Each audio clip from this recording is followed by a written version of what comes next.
It's Blake with May the Day, and we are here at Capitol Records interviewing Niko Bolas. How are you doing today? Good. How are you? Fantastic. Thank you so much. So now, as an industry professional, you've had a very extensive career. Can you tell us a little bit about how you got it started in the industry and what pulled you towards producing and sound engineering? Sure.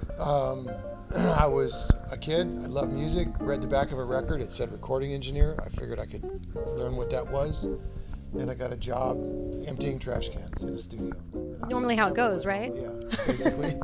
pretty old school answer, but that's what I did. Yeah, very interesting. And I so still haven't gone home. Really? still emptying trash cans? Oh, yeah. A lot of that. Very nice. And so now it's interesting too, because your background, you've had a lot of kind of business ventures as well, tying into your music career. How does that work for you, kind of the business side, incorporating that in with your music mentality? How has that lended in your career? It's the same thing. I am not, anytime I've been involved in anything that we may title business, it's mostly a startup, and it's like producing a record. It's assembling a team of really talented people and making sure that they are provided with whatever they need to be creative, whether it's software people or business people or musicians, which could be as simple as coffee, food, and a sofa when they need to lay down. Mm-hmm. And then trying to water that and watch it grow. Once any of the startups I worked with got to a place where they were running like a business per se, I'm no longer of value. Mm-hmm. I don't really understand that, and there are people that are much better at that than I am. So it's all about the startup and the origin. I like to build things. Yeah, the creation. And building a record is like the Vindicta. You get three really talented people in a room, and you're kind of like the rails in a bowling alley, where you don't do anything with the throwing of the ball, but if it goes towards the gutter, you knock it back. Mm-hmm. That's the overview I hope to have. Mm-hmm. And it's the same thing with a startup or any of them.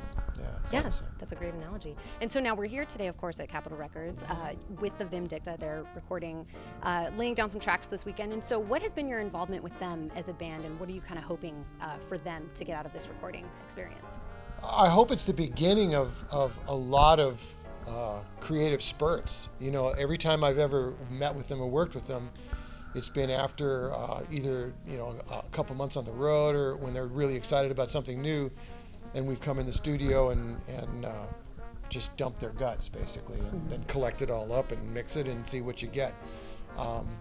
It's mostly the guidance of Dan Nash, who brought me into it, and certainly is the overview. He has a really clear picture, and he kind of does what I do with a startup. He gets people collected that he can count on to take their egos out of it and just be talented for the moment and contribute, and then see what you get. Yes, pulling out the pure musicality of it all. There's nothing really musically I'm going to tell these kids. Yeah. They know what they want to do. Mm-hmm. I just know that they may not be aware of the fact that if you use that or use this or collect that or listen this way, you can get to what you explained faster. Right, getting them to that point. That's the joy for me, is to just kind of bring a bunch of mistakes that I've already made, and maybe they don't have to.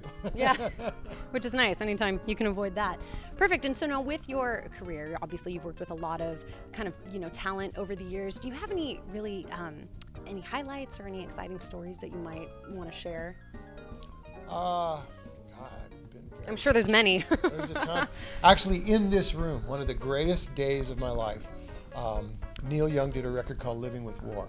And it was, he called me up one day and he said, nobody's protesting this war. Why aren't the kids saying anything? And he says, well, then I'm going to. And he had one song written. And I said, well, let's just go in and start and they'll come. Because he's prolific, like any of the artists I've been fortunate enough to work with, where things just start coming. It's not something you can plan on. It's something that happens. They're channels. And in 9 days, we had collected 9 songs. They just came to him, and he would write in different places. Anyways, so then he turned to me and he said, I want 100 voices behind me. And with Neil, that doesn't mean 50 twice. That means 100 people. Because it was a protest album. Yes. So we booked this room, and we got 100 singers from Los Angeles, all walks of life that came in. My mom was one of the singers. Oh, wow.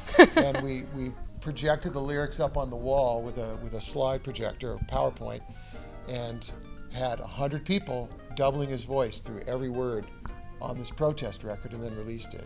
That's amazing. That was an amazing session, having 100 people in this room, all singing against war. Wow. It was incredible. What a magical story of Studio A. Yeah, it was amazing. For sure. 10 hours. I didn't sit down for 10 hours. I stood behind the console. Oh my gosh, I can imagine it though. Run out the door and go to the bathroom. Woo, got a minute.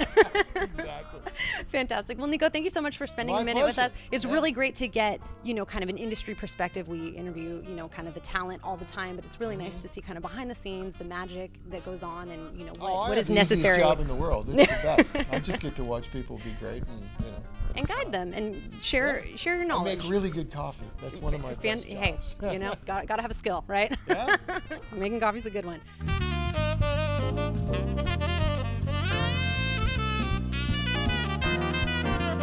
Hi, I'm Niko Bolas, and I'm on May the Day.